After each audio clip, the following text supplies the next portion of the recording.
હું છું પ્રીતિ। મહત્વના સમાચાર સુરતથી મળી રહ્યા છે કે જ્યાં માતા પિતા માટે ચેતવણીરૂપ કિસ્સો સામે આવ્યો છે। સુરતમાં રમતા રમતા પાણીના ડોલમાં બાળક પડી જતા તેનું મોત નીપજ્યું। આ 9 મહિનાનું બાળક રમી રહ્યું હતું। રમતા રમતા એક પાણીની ડોલમાં પડ્યું અને આખરે તેનું મોત નીપજ્યું છે। લિંબાયતના ગોકુલનગરમાં શ્રમિક પરિવાર શોકમાં ગરકાવ થયો છે। પોલીસે અકસ્માતે મોતનો ગુનો દાખલ કરી તપાસ હાથ ધરી છે। मनीष परमार हमारी साथ जोड़ाई गया है। मनीष, आखी घटना कई रीते बनी है?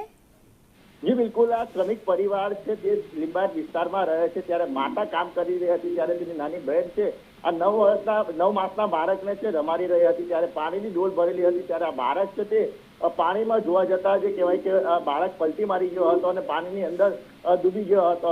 जे बाळकी छे तेने माताने वात करी हती परंतु त्यां लगीने बहु मोडું થઈ ગયું હતું। જે બાળક છે તેને કાઢીને સુરતની હોસ્પિટલમાં ખસેડવામાં આવ્યો હતો પરંતુ ફરજ પરના તબીબે છે તેને મૃત ઘોષિત કર્યો। એટલે કહેવાય કે સુરતના લિંબાયત વિસ્તારમાં જે એકલા બાળકોને મૂકતા હોય તેવા માતા પિતા માટે આ ચેતવણીરૂપ કિસ્સો સામે આવ્યો છે અને અત્યારે જે કહેવાય કે લિંબાયત પોલીસે અકસ્માત મોતનો ગુનો નોંધીને વધુ તપાસ હાથ ધરી છે કારણ કે 9 માસનું બાળક છે અને તે કઈ રીતના ડોલમાં પડી ગયું તે પણ એક ચર્ચાનો વિષય બન્યો છે। જી आभार मनीष, तमाम माहिती माटे।